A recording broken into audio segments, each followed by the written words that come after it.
ustedes saben que la hipófisis se encuentra en la silla turca. Por lo tanto, va a producir una alteración justamente a este nivel.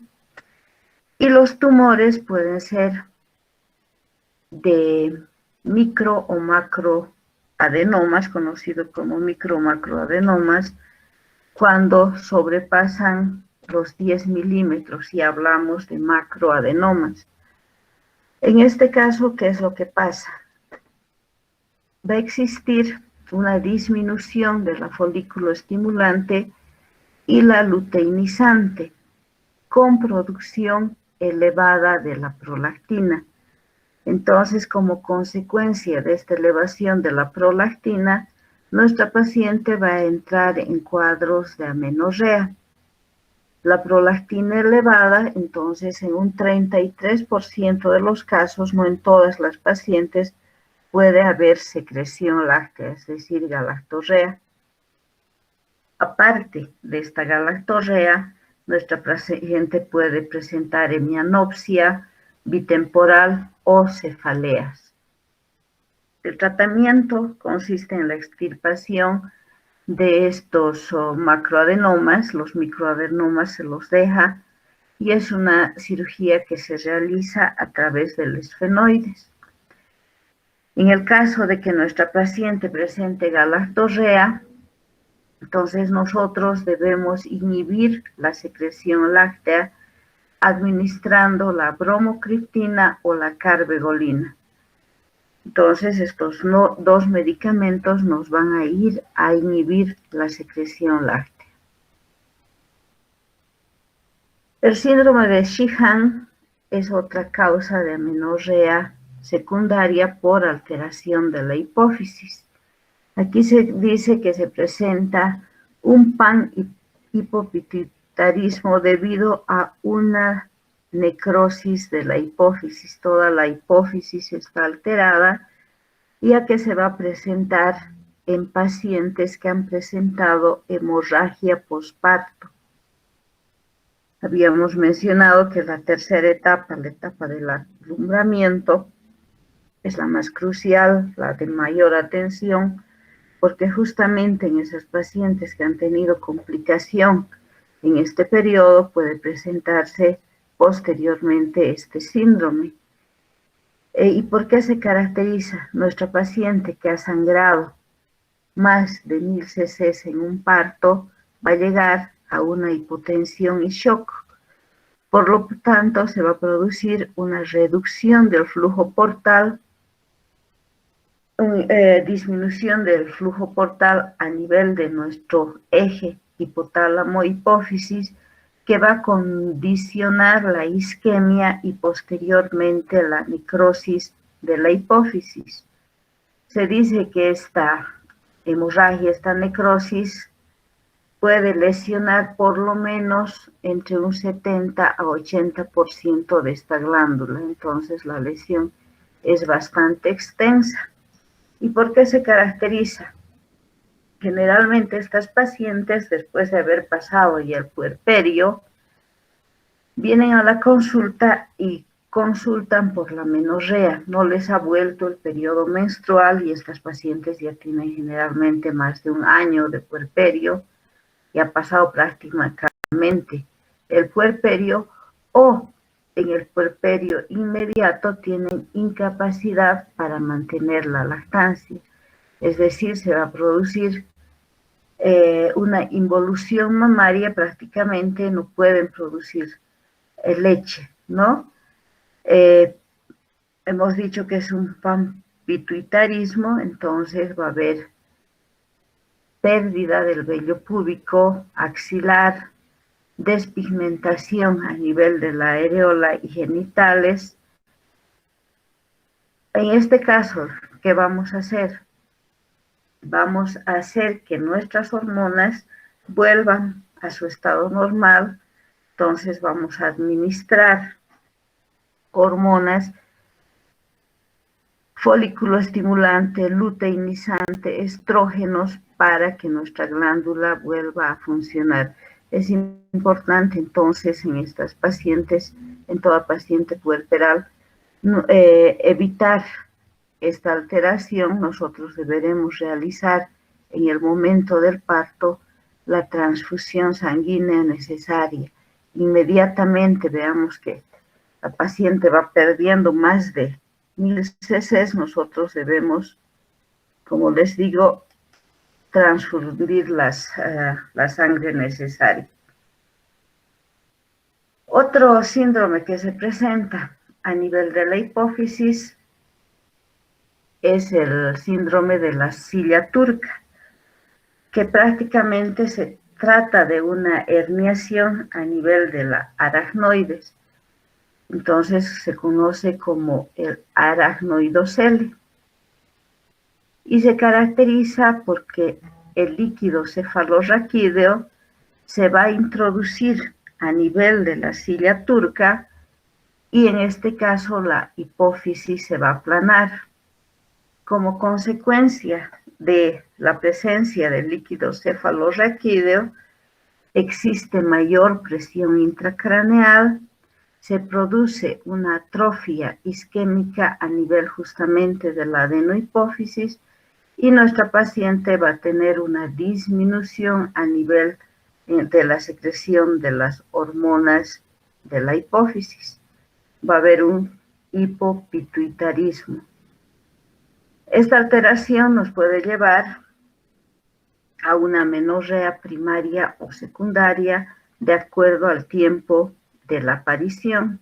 Secundaria cuando este síndrome, esta herniación, se ha producido como consecuencia de una radiación, cirugía o necrosis de la hipófisis.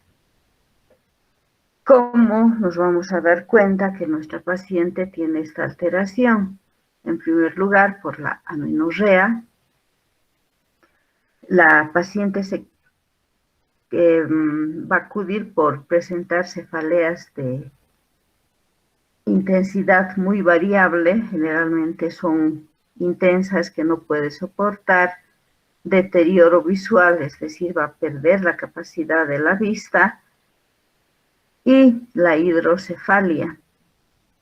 Entonces, en estas pacientes vamos a realizar el tratamiento pidiendo métodos auxiliares como son la radiografía, la tomografía o la resonancia magnética, justamente a nivel de la hipófisis. El tratamiento, como nuestras hormonas están disminuidas, ya saben, siempre el mismo: reponer las hormonas que están bajas. Esas son las principales, entonces, causas de amenorrea de la hipófisis, perdón. Y seguimos avanzando en nuestro tallo y llegamos a nivel de los ovarios. A nivel de los ovarios, entonces, podemos ver igual si existe compromiso orgánico o existe compromiso funcional. Se puede comprometer la función generativa o la totalidad de la función. Por lo tanto, nosotros tendremos amenorreas de causa gonadal. En este caso puede haber una ausencia total de las gónadas, es decir, nuestra paciente no va a tener completamente desarrollados los ovarios y nos va a llevar como consecuencia, ya saben que esta alteración a nivel hormonal nos lleva a un hipogonadismo hipogonadotrófico. Entonces, a nivel del eje, siempre estas pacientes van a tener esta alteración. O pueden tener una disgenesia, es decir, defecto en la formación del ovario. En este caso, existe tejido orgánico, no existe una ausencia de los ovarios, pero se dice que existe ausencia de las células germinales, por lo que los ovarios se transforman o son sustituidos por unas cintillas fibrosas en las que no van a producir la formación de los folículos. Aquí tenemos esas cintillas ováricas que prácticamente van a alterar toda la función de los ovarios.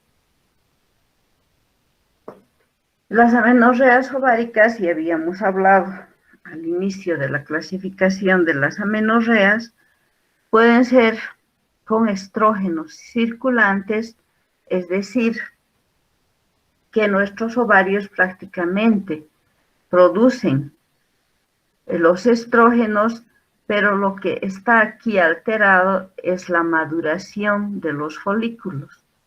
Entonces, los folículos no llegan a completar su maduración y por lo tanto no se produce la ovulación. Como consecuencia de esta alteración, nuestras pacientes no van a tener sus periodos menstruales. Las demás funciones, trófica, somática, son normales. Y las amenorreas sin estrógenos circulantes, en este caso, no existe la producción de hormonas, no se produce ni la maduración de los folículos, ni en una etapa inicial, y aquí ya tenemos alteradas las tres funciones, somática, generativa y trófica. Al igual que en las amenorreas de origen hipotálamo hipofisiario, nosotros vamos a hablar de las amenorreas de falla ovárica de causa genética. En este caso tenemos una disgenesia gonadal conocida con el síndrome de Turner. Ustedes conocen esta patología. Fue Turner justamente por eso el nombre que describió a estas pacientes en 1938, donde vio a pacientes de estatura baja que presentaban una falta de desarrollo puberal con infantilismo sexual. ¿Y por qué se caracteriza este síndrome? Porque nuestros pacientes a una edad determinada, es decir, hasta los 16 años, no van a presentar su menarca. Entonces, estas pacientes van a presentar una amenorrea primaria. Aparte de la amenorrea primaria, van a presentar diferentes alteraciones características del síndrome de Turner, como el pterigium coli. ¿Alguien sabe qué es el pterigium coli?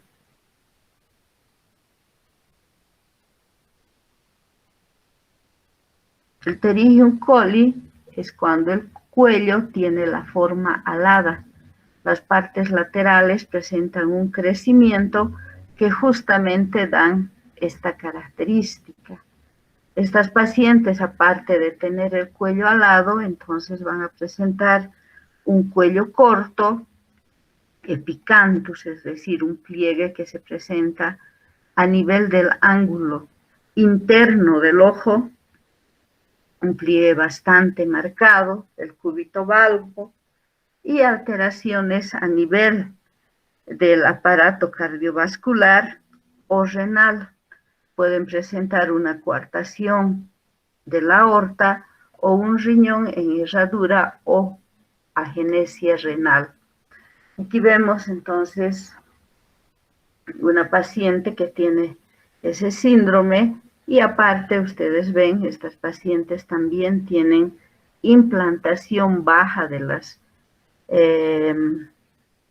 orejas, un tórax que tiene la forma de escudo. El epicanthus que está prácticamente bien claro acá y el cuello alado. Ustedes ven, normalmente no tenemos esto. Entonces son las características que van a presentar estas pacientes. Cromosómicamente estas pacientes tienen un cariotipo 45X0 y se caracterizan por la ausencia de los corpúsculos de Barr. En este caso, las hormonas, la folículo estimulante y la luteinizante, están elevadas, y como la alteración es a nivel de los ovarios, entonces las hormonas esteroideas, principalmente los estrógenos, están disminuidas. ¿Qué se hace en este caso de tener estas pacientes? Nosotros debemos mejorar los caracteres sexuales secundarios, debemos en lo posible lograr nuevamente que nuestra paciente menstrue, y debemos administrar como tratamiento los estrógenos a dosis bajas. Como esta patología se presenta, es una amenorrea primaria, el tratamiento se aconseja a una edad temprana, pero después de los 12 años. Se dice que antes, si damos los estrógenos, se nos va a producir en estas pacientes fusión de las epífisis de los huesos largos. Entonces, en ninguna paciente se aconseja dar tratamiento hormonal antes de los 12 años.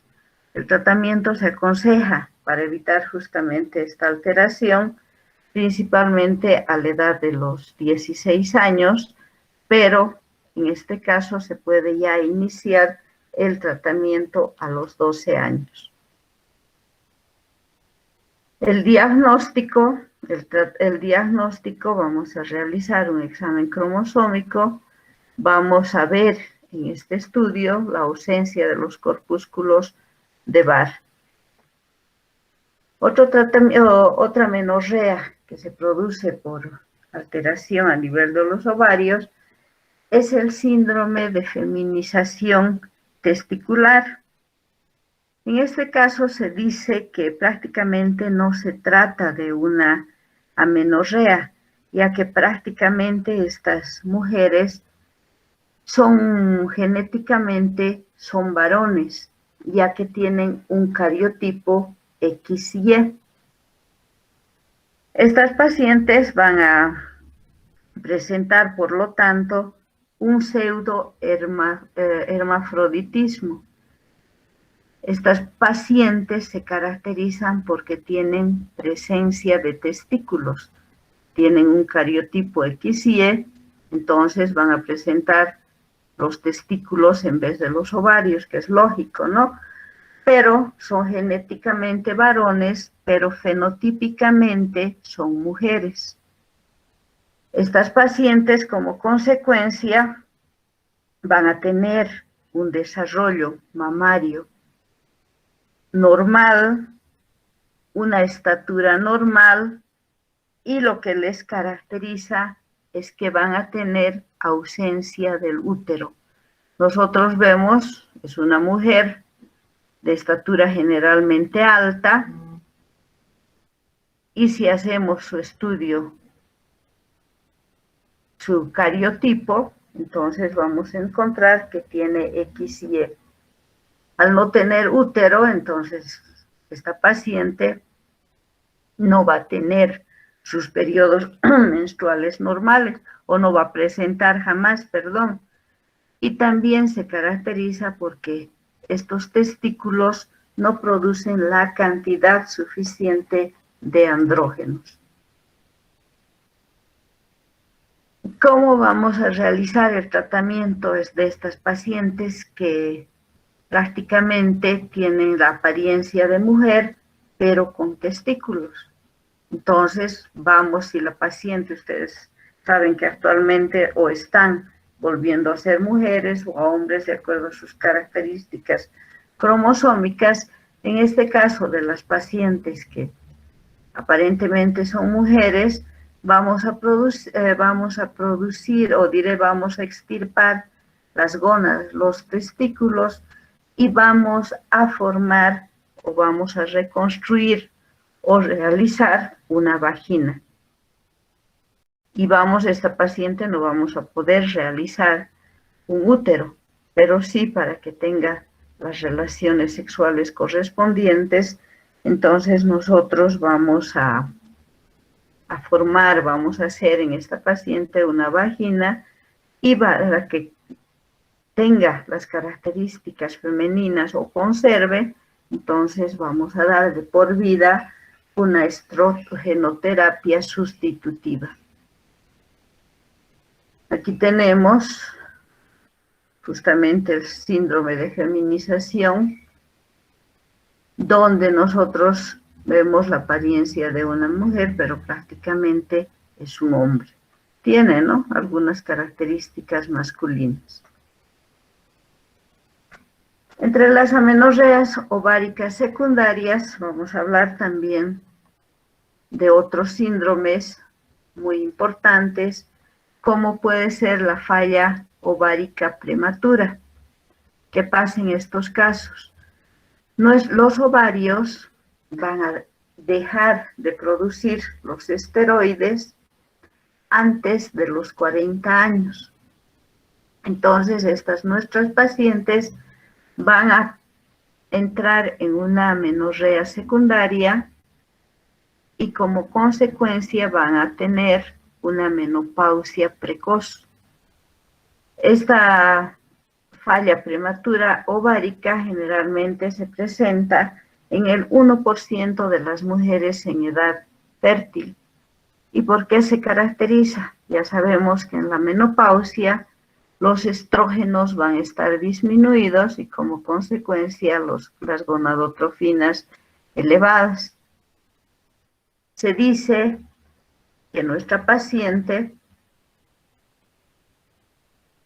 empieza con ciclos irregulares donde se produce el crecimiento de los folículos, pero no llegan a completar la maduración y posteriormente la ovulación. Entonces, en estas pacientes, como consecuencia de esta alteración en el crecimiento folicular, mi paciente va a dejar de menstruar. ¿Y qué sintomatología va a presentar? La misma sintomatología, paciente de 38 años, 37 años, que de pronto va a empezar con sofocones, irritabilidad, disminución del apetito sexual, alteraciones justamente que nosotros vemos en la menopausia, sequedad vaginal, dolor en las relaciones menstruales. Entonces, como en esta patología ha habido una falla prematura de los ovarios, el tratamiento pues será sustitutivo. Nosotros daremos estrogenoterapia, mi paciente volverá a tener sus periodos menstruales y mejorará toda esta sintomatología que se presenta en la menopausia. Ustedes saben, la edad de la menopausia es a partir de los 45 a 55 años de edad. Otra patología muy frecuente es el síndrome del ovario poliquístico. ¿Por qué se llama síndrome? Porque nosotros vamos a encontrar diferentes signos y síntomas. Justamente es conocido con el nombre de síndrome de Stein-Lowenthal, ya que en 1935 fue este autor el que estudió diferentes signos y síntomas en pacientes de 25 a 35 años. Estas pacientes se caracterizaban por presentar un hirsutismo en un 80% de los casos. Les pregunto, chicos, ¿qué es la presencia de hirsutismo? ¿A qué se conoce hirsutismo?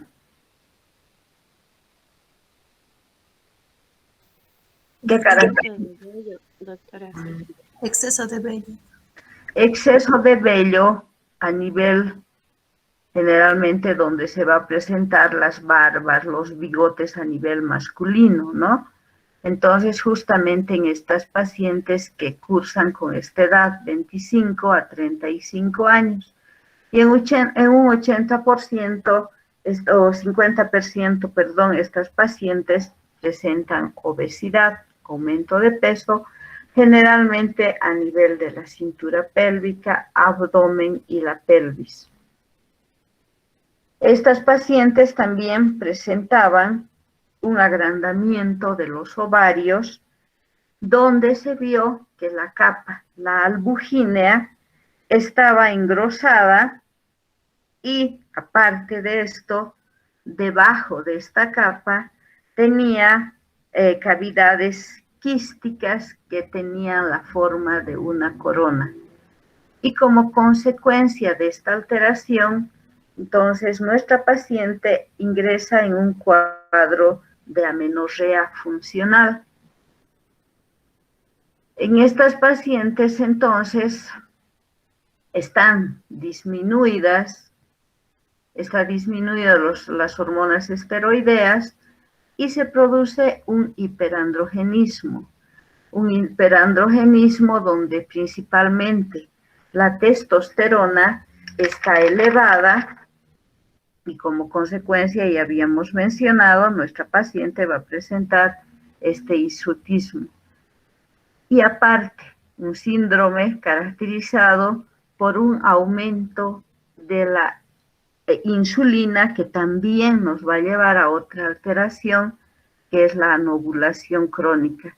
Estas pacientes no van a ovular y no van a tener sus periodos menstruales. Pero también se ha visto que estas pacientes que aparte de tener ese la insulina elevada, pueden tener otras alteraciones. ¿Cómo se explica la fisiopatología de estas pacientes con poliquistosis ovárica? Ustedes saben que esta patología es bastante frecuente en jóvenes, entonces es importante que sepan un poquito. La secreción elevada de los andrógenos, principalmente la testosterona y la androstenediona, nos va a llevar, se dice, a una alteración a nivel de las hormonas, en las que se va a producir una elevación de los estrógenos, principalmente de la estrona, justamente en la primera etapa de maduración de los óvulos. Los óvulos empiezan a crecer, llegan aproximadamente a medir 5 milímetros y sufren una atrofia. Ya no maduran más, por lo tanto no se produce la ovulación. Como consecuencia de esta alteración, entonces existe una elevación de la luteinizante y una disminución de la folículo estimulante. Mi paciente no ovula, no menstrua y también va a tener otras alteraciones, como una resistencia periférica a la insulina e intolerancia a la glucosa. Mi paciente con ovario poliquístico, aparte de tener los andrógenos elevados, va a tener una hiperinsulinemia que le va a llevar justamente a tener la falta de ovulación y la falta de menstruación. Pero se ha visto en estas pacientes que también pueden tener otra alteración. Esta menorrea puede cursar con cuadros de sangrados vaginales debido a la elevación de los estrógenos. Este estrógeno en determinado momento hace que prolifere en forma excesiva ese endometrio y las pacientes cursen con cuadros de amenorrea intercalados con cuadros de hipermenorrea. Entonces es importante también que recordemos esto. ¿Y cuáles son las manifestaciones clínicas que van a presentar nuestras pacientes que tienen un síndrome del ovario poliquístico? Ya hemos mencionado alteraciones menstruales que van desde la pérdida de la menstruación por lapsos mayores a 90 días, disminución en algunos casos de la menstruación, oligomenorrea, o aumento de la menstruación, las menorragias correspondientes.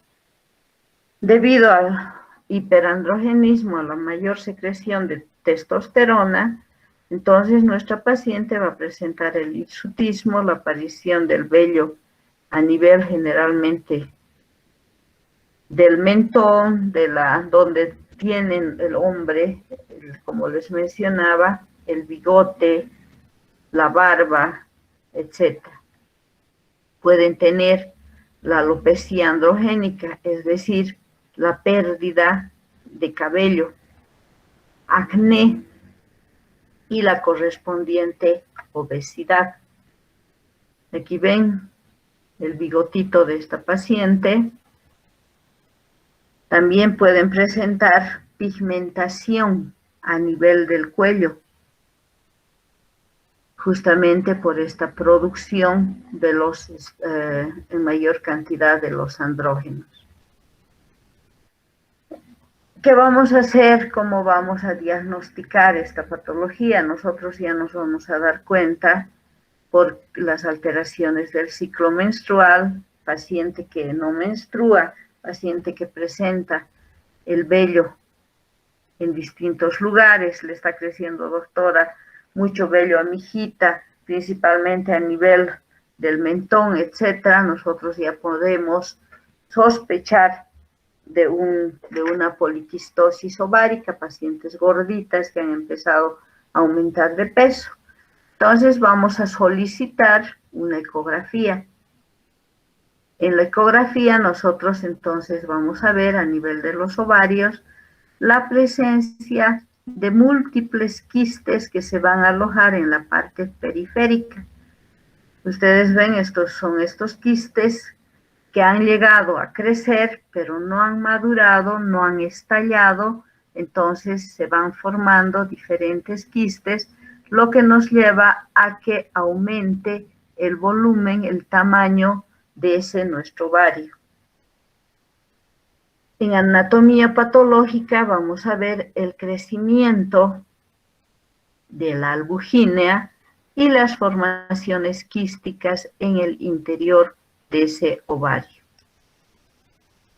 El tratamiento vamos a realizar de acuerdo a que si nuestras pacientes están en edad fértil o no, y si tienen deseos de embarazarse o pacientes que ya han cumplido su vida reproductiva y ya no quieren embarazarse. En pacientes que tienen deseo de gestación, como hemos visto, no existe la ovulación, entonces nosotros administraremos inductores de la ovulación. En caso de que mi paciente no quiera embarazarse, entonces nosotros haremos el tratamiento en base a anticonceptivos, donde regularemos también la disminución de las hormonas y disminuiremos la producción de los andrógenos. El tratamiento no farmacológico consiste en que nuestra paciente pierda de peso. Se dice que la pérdida de peso va a hacer que disminuya la insulina. La insulina produce también el hiperandrogenismo. Entonces, con esta disminución de peso, podemos reducir los niveles de andrógenos. Principalmente vamos a producir la disminución de la testosterona, que hemos visto la causa de esta patología. En las pacientes que requieren o que quieren embarazarse, nosotros podemos inducir la ovulación con el citrato de clomifeno, que es un inductor de la ovulación que ya les había mencionado, que recibe el nombre de Planifen. Generalmente damos del día 5 al día 9 después del periodo menstrual en estas pacientes. Entonces, lo primero que vamos a hacer, la administración de hormonas, se produce la menstruación y el día 5 al 7 empezamos con la dosis de clomifeno. Se dice que para que tenga mayor efecto podemos utilizar la metformina. Ustedes saben que la metformina ayuda a bajar los niveles de glucosa.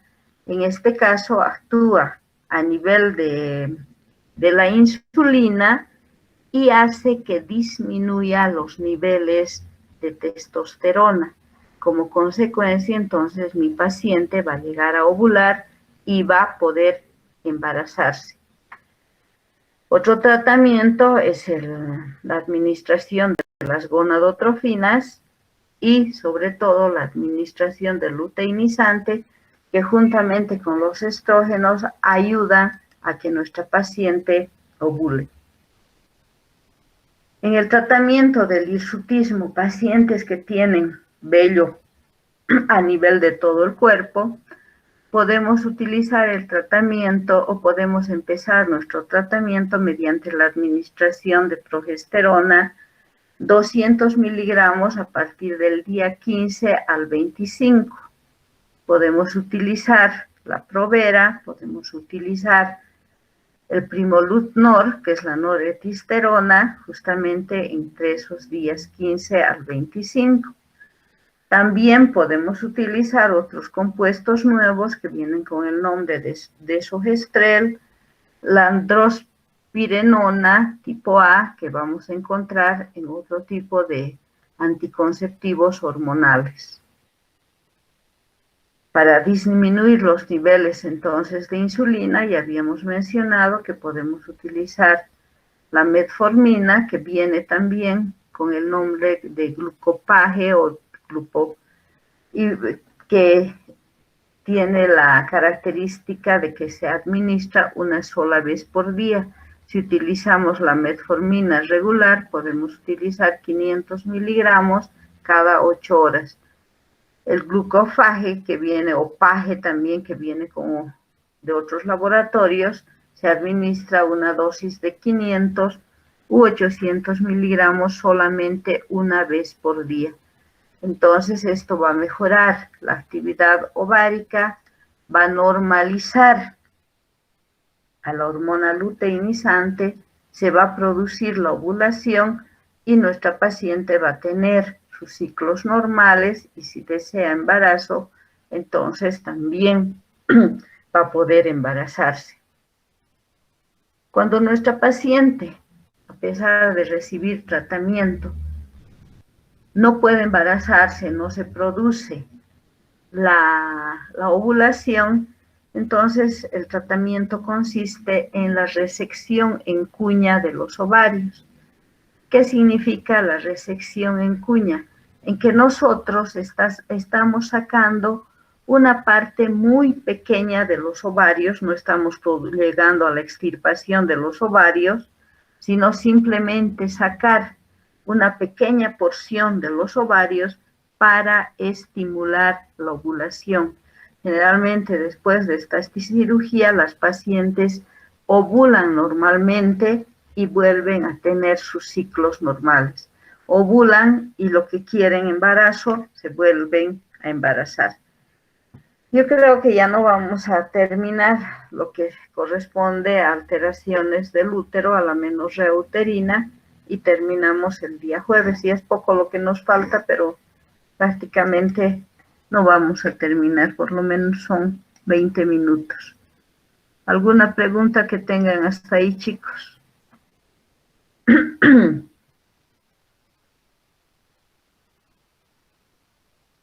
Seguimos mareándonos con amenorreas, ¿no?